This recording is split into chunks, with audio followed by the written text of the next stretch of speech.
நான் உங்ககிட்ட ரியலாக நடந்த ஒரு கோஸ்ட் ஸ்டோரி பற்றி தான் ஷேர் பண்ண வந்திருக்கேன். இந்த கதையை வந்து நம்ம சப்ஸ்கிரைபர் ஆன ஒருத்தர் சொல்லியிருந்தாரு. இந்த கதையை நீங்கள் ஆல்ரெடி வேற யூடியூப் சேனலில் கூட நீங்கள் கேட்டிருக்கலான்னு நான் நினைக்கிறேன். அவ்வளோ ஃபேமஸான இந்த கதை. இதை கேட்டதுக்கு அப்புறமா எனக்கு பயமாயிருச்சு. ஸோ கதைக்குள்ளே போகிற முன்னுக்கு யாரெல்லாம் என் சேனல் சப்ஸ்கிரைப் பண்ணியிருக்கீங்களோ உங்கள் எல்லாத்துக்குமே ரொம்ப நன்றி. அப்புறம் சப்ஸ்கிரைப் பண்ணாமலே பார்த்துட்ருக்கீங்க பார்த்தீங்களா, மறக்காமல் ஒரு சப்ஸ்கிரைப் பண்ண தட்டி விட்டுடுங்கப்பா. உங்களுக்கு தெரியுமா, நான் வந்து இப்போ ஒரு இருட்டான ரூமுக்குள்ளே ஃபேனு கூட இல்லாமல் ஒரு சின்ன லைட்டில் வந்து இந்த வீடியோவை நான் ரெக்கார்ட் பண்ணிகிட்டு இருக்கேன். எல்லாமே உங்களுக்காக தான். ஸோ அதே மாதிரி நீங்கள் நான் நல்லா இருக்கணும்னு நினச்சிங்கன்னா மறக்காமல் ஒரு சப்ஸ்கிரைப் பட்டனை தட்டி விட்டுடுங்க. சப்ஸ்கிரைப் பண்ணவங்க எல்லாத்துக்குமே ரொம்ப நன்றி. ஸோ வாங்க நம்ம பாய்ந்துக்கிட்டு கோஸ்ட் ஸ்டோரிக்குள்ளே போகலாம்.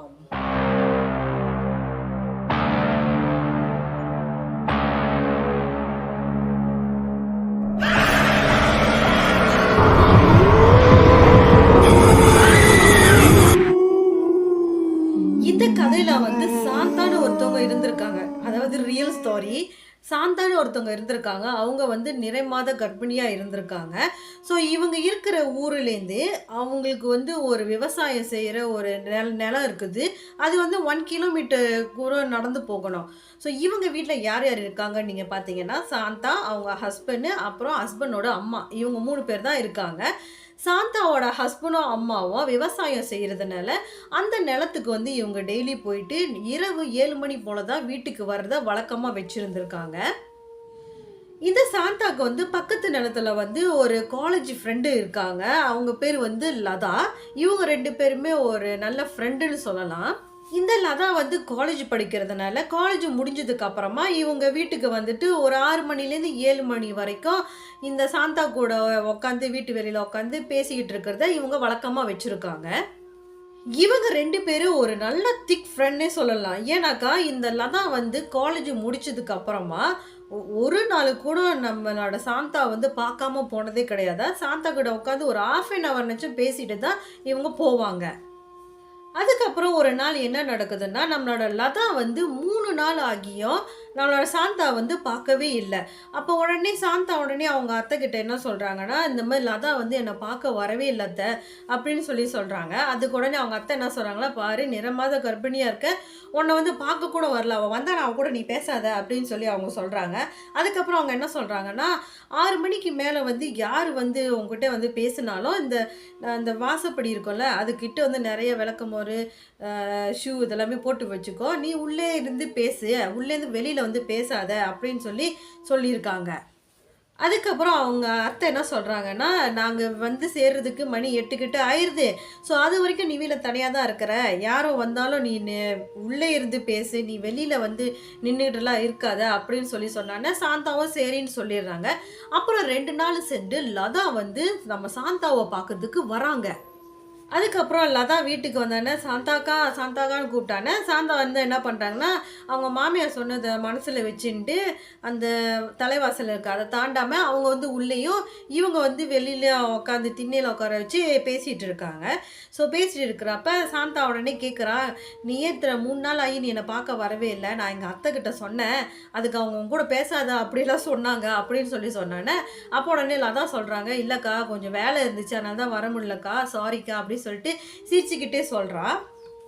சரி அதெல்லாம் பரவாயில்ல விடு, ஆனால் நீங்கள் வந்து என்கிட்ட பேசுனேன்ட்டு என் மாமியா கிட்ட சொல்லிடாத அப்படின்னு சொல்லி சாந்தா சொல்கிறாங்க. ஸோ கொஞ்ச நேரம் ஒரு 1/2 hour பேசிட்டு அதுக்கப்புறம் லதா வந்து அவங்களோட வீட்டுக்கு போகிறாங்க. இந்த நிகழ்வு நடந்ததுக்கு அப்புறமா நம்மளோட லதா வந்து எப்போதுமே 6 to 7 இந்த மாதிரி டைமில் வந்து நம்ம சாந்தாவை பார்த்துட்டு பேசிட்டு போகிறதா வழக்கமாக வச்சுருக்காங்க. லதா வந்து பார்த்துட்டு போகிற விஷயத்த வந்து நம்மளோட சாந்தா வந்து அவங்க அத்தைக்கிட்ட சொல்லாமலே மறைச்சிருந்துருக்காங்க. அப்புறம் ஒரு நாள் என்ன ஆகுதுன்னா, அப்படியே பேச்சுவாக்கால் அவங்க வந்து சொல்லவும் ஆரம்பிச்சிட்டாங்க. இந்த மாதிரி சொல்லியிருக்காங்க, லதா வந்து என்னை பார்த்துட்டு தான் அத்தை போய்கிட்டு இருக்கா அப்படின்னு சொல்லியிருக்காங்க. இதை கேட்டுட்டு அவங்க அத்தை வந்து கோவமாக முறைச்சிக்கிட்டே இருக்காங்க. ஆனால் சாந்தா வந்து தலையை கீழே குமிஞ்சிட்டாங்க. நம்ம பேச வேணாம் சொல்லி இவங்க பேசுகிறாங்களே அப்படின்னு அத்தை தப்பாக நினச்சிக்கிட்டாங்க போல் அப்படின்ட்டுன்னு இவங்க பேசாமல் இருக்காங்க. அவங்க அத்தையும் அப்படியே பேசாமல் இருக்காங்க. அதுக்கப்புறம் மறுநாள் என்ன ஆகுதுன்னா, அவங்க அத்தை என்ன பண்ணுறாங்கன்னா, வெள்ளனே 5:30 மணிக்கெல்லாம் வந்துடுறாங்க. வந்துட்டு ஆனால் அவங்க வீட்டுக்கு போகல. அந்த ஓரமாக ஒளிஞ்சு இருந்துட்டு பார்க்குறாங்க, லதா அவங்களே வந்து பேசுகிறாளா இல்லையா அப்படின்னு சொல்லி பார்த்துட்ருக்காங்க. ஸோ இவங்க ரொம்ப நேரம் பார்த்துட்டே இருக்கும்போது, சாந்தா என்ன பண்றாங்கன்னா, விளக்கமோரு, சப்பாத்தி அது எல்லாத்தையுமே வச்சுட்டு, அவங்க நார்மலா அங்க உள்ள உட்காந்து பேசுவாங்கல்ல, அந்த மாரி உள்ள இருந்துகிட்டு, "வா லதா" அப்படின்னு சொல்லி பேச ஆரம்பிக்கிறாங்க.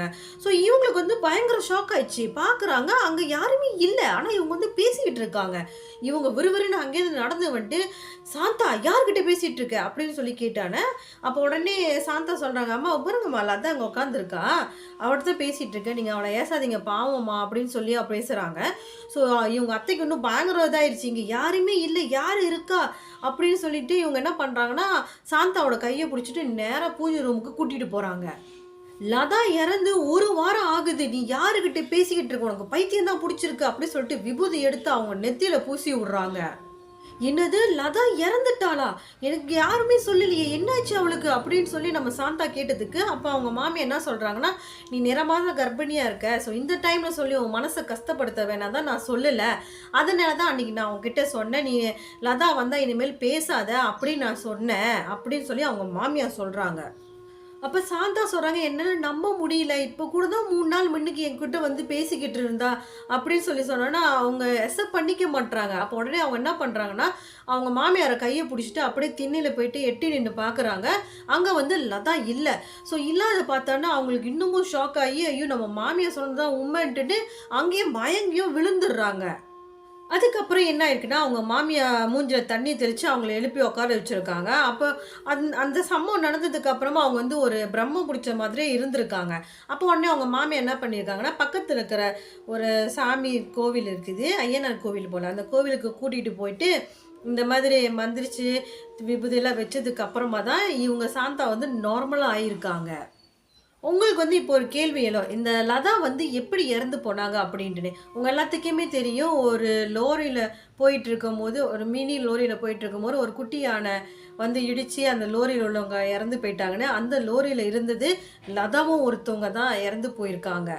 அப்படி இறந்து போன அந்த லதாவோட ஆத்மா தான் அவங்களோட உயிர் தோழியான நம்ம சாந்தாவ பார்க்கறதுக்கு 6:30 மணிக்கு வந்து வந்து பார்த்துட்டு போயிருக்குன்னு சொல்லப்பட்டிருக்கு. இந்த கதைய கேட்ட உடனே எனக்கே பயங்கரமான பயம் வந்துருச்சு. ஏன்னா, நீங்க பார்த்தீங்களா, எப்படி ஒருத்தவங்க இறந்து போயிட்டு, இந்த மாதிரி பார்க்க வந்திருக்காங்க அப்படின்ட்டுன்னு. ஸோ, இதே மாதிரி உங்க லைஃப்ல இல்ல உங்களுக்கு தெரிஞ்சவங்களுக்கு நடந்திருக்கா? அப்போ நீங்க மறக்காம என்கிட்ட ஷேர் பண்ணுங்க. நான் அத மக்கள்கிட்ட கொண்டு போய் சேர்க்கிறேன். என்கிட்ட நீங்க எப்படி ஷேர் பண்ணுவீங்க? கீழ பாருங்க டிஸ்கிரிப்ஷன் பாக்ஸ்ல Instagramோட லிங்க் குடுத்துருக்கேன். நீங்க அங்க போய் டிக் பண்ணி, அப்படியே அங்க போனீங்கன்னா, ஃபாலோ பண்ணி வாய்ஸ் நோட்டா வந்தீங்கன்னா, என்கிட்ட விஷயத்த நீங்க ஷேர் பண்ணலாம். ஸோ, அடுத்த ரியல் ஸ்டோரியில உங்கள நான் சந்திக்கிறேன். அது வரைக்கும் பாய்.